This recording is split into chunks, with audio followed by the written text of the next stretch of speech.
Hello friends, welcome to my channel.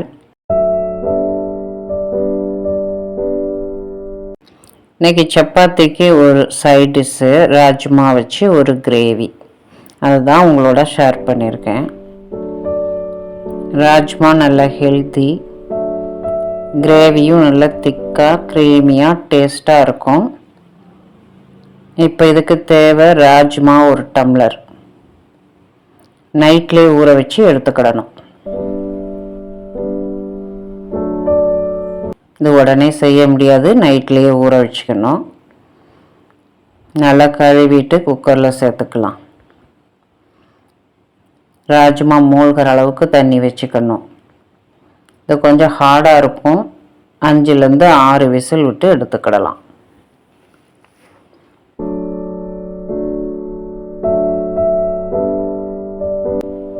இப்போ ஒரு mixie ஜாரில் வெங்காயம், ஒரு வெங்காயம், பெரிய வெங்காயம் 1, 3 தக்காளி, இப்போ இதெல்லாம் மசாலா அரைச்சிக்கலாம். கொஞ்சமாக இஞ்சி, 2 பல் பூண்டு,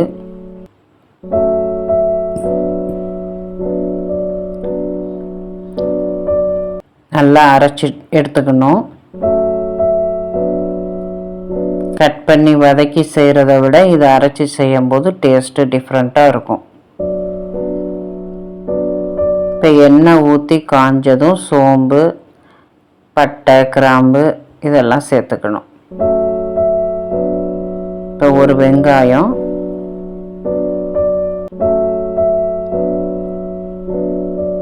பச்சை மிளகா 3 பச்சை மிளகா, கொஞ்சம் கருவேப்பிலை சேர்த்து தாளிச்சிக்கலாம்.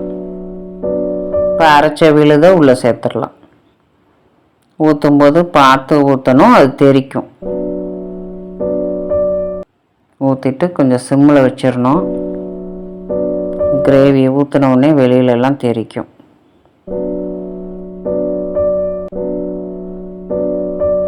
நல்ல எண்ணெயிலே இந்த மசாலா நல்லா வதக்கணும், பச்சை வாசனை போக. இப்போ கொஞ்சமாக காஷ்மீரி சில்லி பவுடர் இந்த கிரேவியோடு சேர்த்து நல்ல எண்ணெயில் வதக்கணும். நல்ல கலர் கிடைக்கும் கிரேவிக்கு.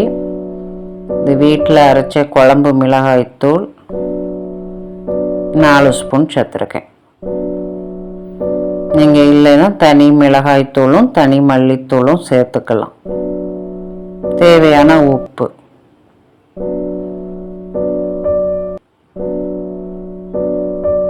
நல்லா வதங்கணும். கொஞ்சமாக மட்டன் மசாலா, மட்டன் மசாலா இல்லைன்னா கரம் மசாலா சேர்த்துக்கலாம்.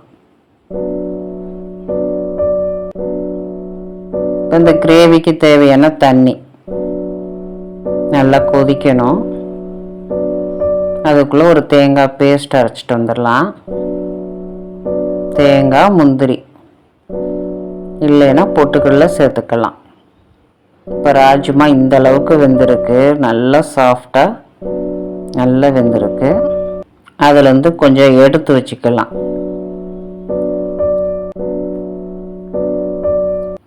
இப்போ குழம்பு நல்லா கொதிச்சிருச்சு.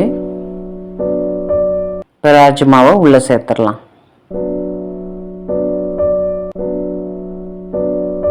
இப்போ நல்லா கொதிக்கணும். தேங்காய், முந்திரி அரைச்ச விழுதை உள்ளே சேர்த்துக்கலாம். எடுத்த ராஜ்மாவையும் இப்போ அரைச்சி கிரேவியோட சேர்த்துக்கணும். அப்போ தான் நல்லா டேஸ்ட்டாகவும் குழம்பு திக்காகவும் இருக்கும். ஆறிடுச்சு. இப்போ இதையும் இப்படி அரைச்சி கிரேவியில் சேர்த்துக்கலாம். குழம்பு நல்லா திக்காகவும் இருக்கும், சாப்பிடும்போது நல்ல டேஸ்ட்டாக இருக்கும். நல்லா கிண்டி விட்டு இப்போ ஒரு கொதி வரணும்.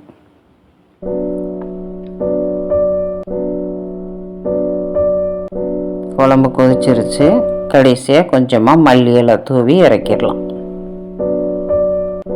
இப்போ ராஜ்மா கிரேவி சூப்பராக ரெடி ஆயிடுச்சு. நல்ல திக்காக வேணுங்கிற அளவு வச்சுக்கலாம். கொஞ்சமாக பட்டர் சேர்த்துக்கலாம். பசங்களுக்கு கொடுக்கும்போது நல்ல ரிச்சாக டேஸ்டியாக இருக்கும். சப்பாத்திக்கு சூப்பராக இருக்கும். சப்பாத்தியோட சர்வ் பண்ணிடலாம். ராஜ்மா கிரேவியை இப்படி ஒரு தடவை ட்ரை பண்ணி பாருங்கள். நல்ல பசங்க விரும்பி சாப்பிடுவாங்க. தேங்க்ஸ் ஃபார் வாட்சிங்.